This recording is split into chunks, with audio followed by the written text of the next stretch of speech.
பாலிவுட் நடிகை பூனம் பாண்டே புற்றுநோயால் காலமாகியிருக்கிறார். முழு விவரங்களை செய்தியாளர் ராஜாவிடம். ராஜா, வணக்கம் ராஜா. எவ்வளவு நாட்களாக அவர் இந்த நோய்க்காக சிகிச்சை எடுத்துக்கொண்டார்? முழு விவரங்கள் என்ன ராஜா? சமூக வலைதளங்களில் ஆபாச வீடியோக்கள், புகைப்படங்கள் பதிவிட்டு ரசிகர் மத்தியில் பிரபலமடைந்தவர் பிரபல நடிகை இந்த பூனம் பாண்டே.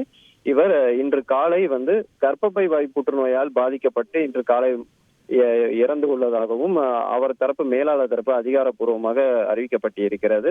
2011ஆம் ஆண்டு இந்திய கிரிக்கெட் உலகக்கோப்பை வென்றால் நிறுவனமாக ஓடுவேன் என்று இவர் கூறியிருந்தது பெரும் பரபரப்பை ஏற்படுத்தியது. அதே போல் தன்னுடைய காதலுடன் உல்லாசமாக இருந்த வீடியோவும் சமூக வலைதளங்களில் வெளியிட்டு வைரலானது. இவர் ரசிகர் பலரும் அதிர்ச்சி அடைந்தனர். மேலும் இவர் ஆபாச புகைப்படங்களை தனது பூனம் பாண்டே ஆப் மூலமும் விற்று வந்ததாகவும் கூறப்படுகிறது. 3-4 இந்தி படங்களில் நடித்த அவர் பிறகு படம் அதில் புகைப்படங்களை வெளியிட்டு வந்திருந்தார். 2020ஆம் ஆண்டு ரகசியமாக திருமணம் செய்து கொண்டதாகவும் கூறப்பட்டது. பிறகு கணவருடன் கருத்து மோதல் காரணமாக ஏற்பட்டிருந்தது. அவர் என்னை துன்புறுத்தினார், தாக்கினார் என அவர் போலீசில் புகார் கொடுக்க கணவரையும் போலீஸ் கைது செய்திருந்தார்கள். இப்படி பல்வேறு சர்ச்சைகள் பேச்சுக்கு உள்ளான பூனம் பாண்டே சில மாதங்களாகவே இந்த புற்றுநோயால் பாதிக்கப்பட்டு வந்ததாகவும் கூறப்படுகிறது. இன்று காலை அவர் உயிரிழந்ததாகவும் மேலும் அவர் மேலாளர் தரப்பு அதிகாரப்பூர்வமாக அறிவிக்கப்பட்டிருக்கிறது.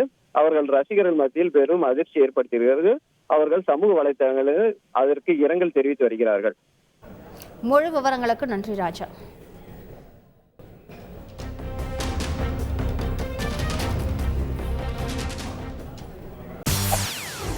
செய்திகளை உடனுக்குடன் தெரிந்து கொள்ள உடனே சப்ஸ்கிரைப் பண்ணுங்க.